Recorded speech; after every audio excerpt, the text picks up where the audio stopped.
Drink told me the plan and I say I'm with it. We jumped in the car and went straight to the riches. Yeah, we went straight to the riches. He told me this one gon' bust both of our wrists. I told him he playing, he says no gimmicks. I told him let's get it, I told him let's get it like.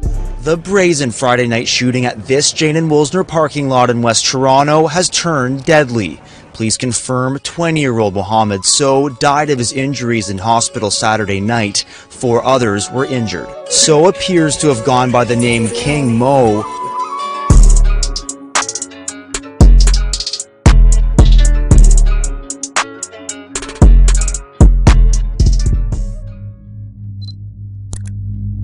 Originally of Guinean background, Muhammad Sow was born in New York on February 10, 1999. The Sow family immigrated to Canada in 2000, first settling in Montreal and then Toronto in 2006, where they became active in the city's Guinean community. With no siblings to lean on, Muhammad felt a responsibility to take care of his parents and give back. He would always say, "I'm an only child, and I have to do what's best for my parents." In school, not only was he a student athlete, but Muhammad was known as someone who looked out for others. He took care of kids he barely knew and gave them money to buy freezies, one friend recalled. "Mo made sure I was going to school," said another friend who grew up with him, but did not want to be named. "Mo wanted what was best for me. He was there to make sure I made the right decision. He was more like a mentor and a brother." Although his former classmates have nothing but great things to say about him, Mo was silently going through his own struggles. During middle school, he got involved with the wrong crowd. They tried to frame him for stealing a t-shirt at a Walmart by putting it into his backpack. Muhammad took the blame to avoid angering them. Security footage showed he didn't steal the shirt, but he ended up having to report to police and attend a few days of counseling as a result. The incident didn't break Mo's spirit as he went on to graduate from Runnymede Collegiate Institute in 2017. He was unsure of which career path to pursue, so he began an international relations program at York University, but didn't like it and left, saying he needed more time to figure out his future. He worked at Pearson International Airport for a bit, but ultimately decided to pursue a career in music. He formed his own label, called Came From Nothing, and began rapping under the name King Mo. Yeah, ayy, put the phone into your face. We splash, make a nigga do the race. I ain't tryna catch a case, but these niggas don't want it. Yeah, they show me love, but I know that shit be fake. Cause when you making money moves, niggas gon' hate. Mama says she want a car, yeah, she needs the latest. Black mask, are you ready to roll? Tell me, nigga, you bout it? Smart nigga, but I'm heartless. I should've done with the college. I need my phone, yeah. The label heavily reps 7 Block, which sits on the corner of Jane and Woolner. Living just a few minutes away on Jane and St. Clair Avenue West, Mo often found himself lingering in the once troubled neighborhood. Results in the gun lifestyle is incarceration or death. I've been a man that I've been shot 3 times. I put in work. I've been around people that put in work. And some of my people that they're not even here today because work got put in on them. I reaped what I sowed. I idolized the gun life. I lived the gun life. I get locked up. My son's growing up in the neighborhood. People are telling him stories of what his father did this and his father did that. So my son knew Wagga as his father. My son walked in my footsteps that I left. And because he walked in those footsteps at 19, my son lost his life. Damn. Got shot 17 times in a hotel room. Damn.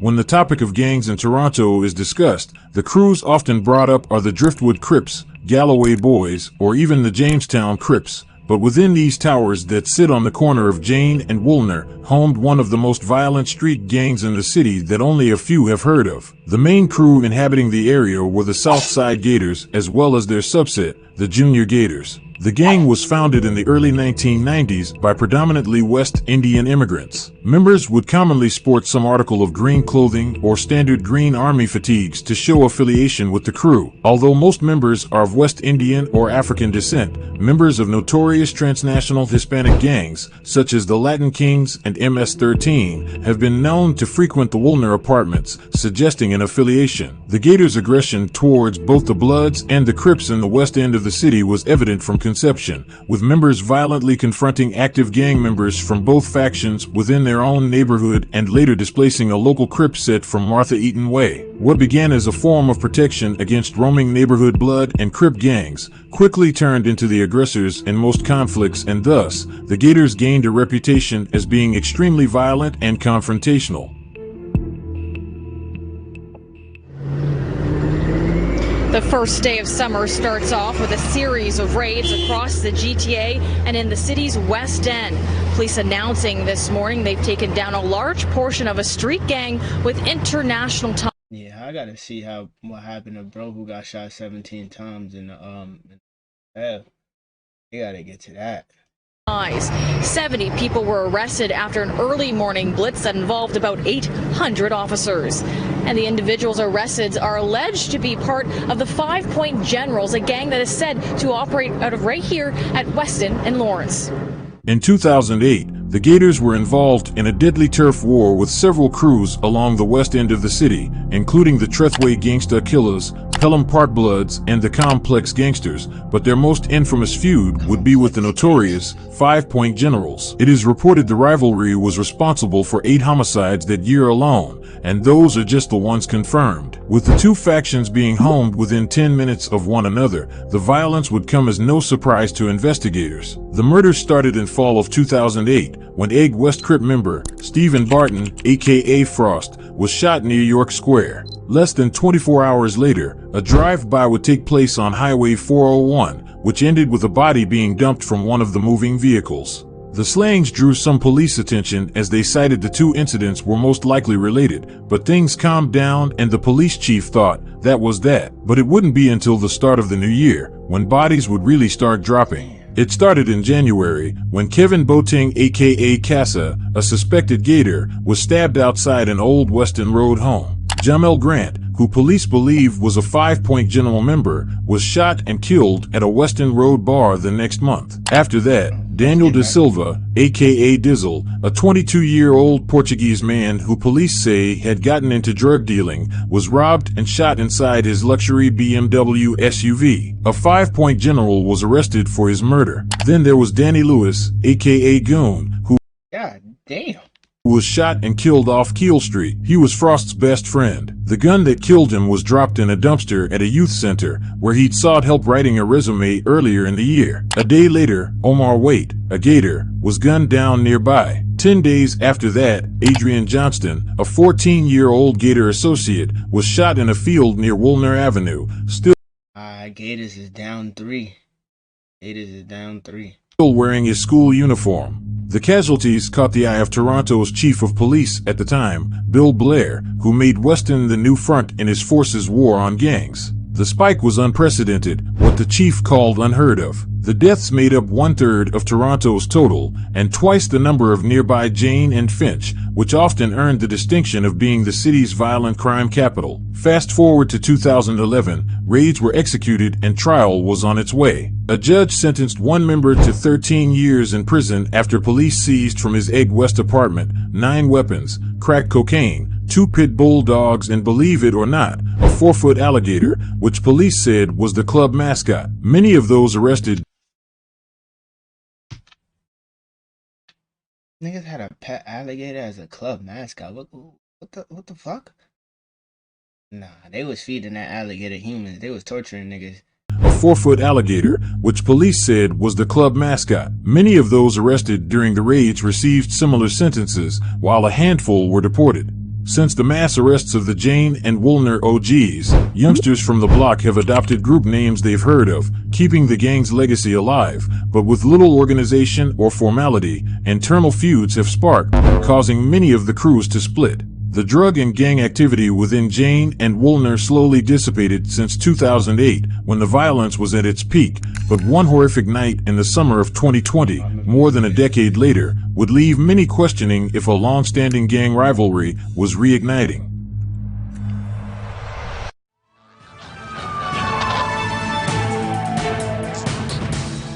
We're turning now to the breaking news we're following this hour. 3 people have been injured in a shooting near Jane and St. Clair. For more on this, let's bring in CP24's Beatrice Baseman, who has just arrived there at the scene. Beatrice, police were telling us this is a large crime scene they're investigating. It is, Courtney. This parking lot area of this strip mall has been shut down by police. You can see one officer right now shining his flashlight through the parking lot. He's looking for shell casings, any evidence related to this triple shooting that happened here. It was just after 10:20 tonight.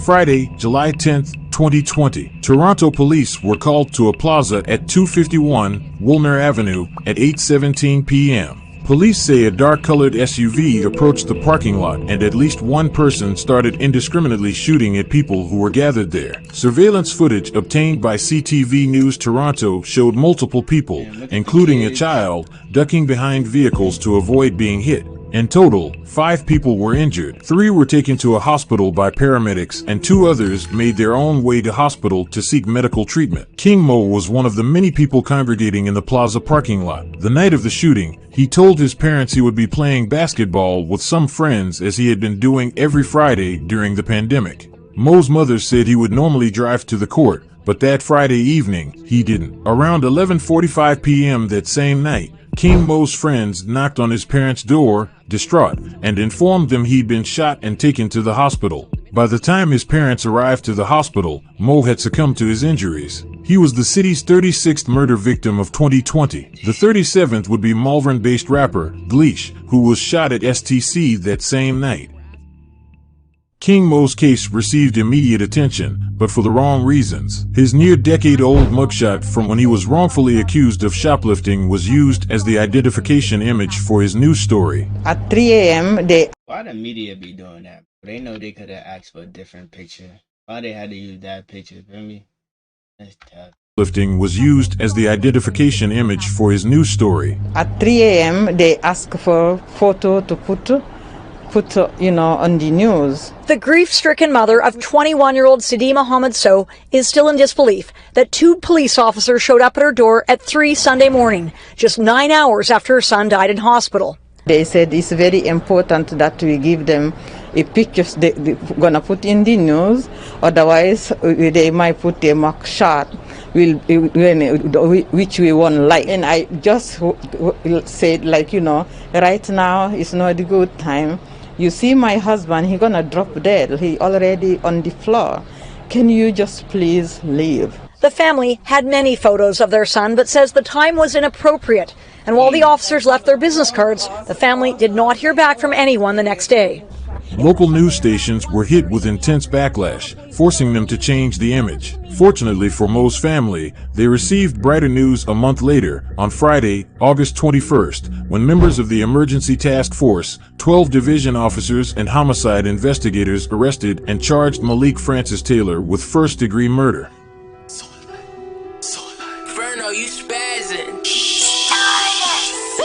Run on your block like broad day. You niggas never seen it, me a couple demons. Malik Francis Taylor, better known by his rap name MK So Alive, ranged from the notorious Pelham Park Gardens, which housed the first blood set in Toronto. With Pelham situated just 10 minutes away from the Southside Gators, it would be no surprise to hear the 2 factions had their fair share of feuds. The Pelham Park Bloods was a small yet powerful gang that was first known as the Young Thugs. They were formed in the early 90s and consisted mainly of young Caribbean and African Canadian youths. By the early 2000s, most of the members had died, while some had been incarcerated or deported. The last remaining consists of hardcore. How is that fun, bro? Most of the niggas died, most of the niggas is in jail. And what happened to the rest of these niggas? Died, while some had been incarcerated or deported. The last remaining consists of hardcore criminals who have been known to recruit members as young as 8 years old, who are then used in peddling drugs in the suburbs, schools, and even rural areas of Toronto. MK, who throughout his near-decade-long rap career heavily repped the Pelham Park label. Talk to me, what you say? Is 8 years old not wild? That's great. They recruit members as young as 8 years old. That's how it starts though, cause the cops ain't gonna pull over an 8-year-old. Feel me? Somebody gotta feel me. Drugs gotta get sold. Hey, feel me? I don't know. I guess. They the runners. The little ones are the runners. Yeah, feel me? Tough. It's tough. In the suburbs, schools, and even rural areas of Toronto. MK, who throughout his near-decade-long rap career heavily repped the Pelham Park label, even donning red bandanas in a few of his videos. Although his bars paint himself as a hardened trapper, he has no prior history of violence or general criminality, and while there are blocks of history dating back decades, there is no known connection between MK and King Mo. It has now been 4 years since that incident, and trial has yet to start, leaving many with unanswered questions. Was King Mo the intended target? Was MK the gunman? Both men not only had talent, but were rising in a small yet niche, underground scene. Do you think some beef can get in the way of that? Man, my bro, he might be innocent. No jumper. Might be innocent, bro.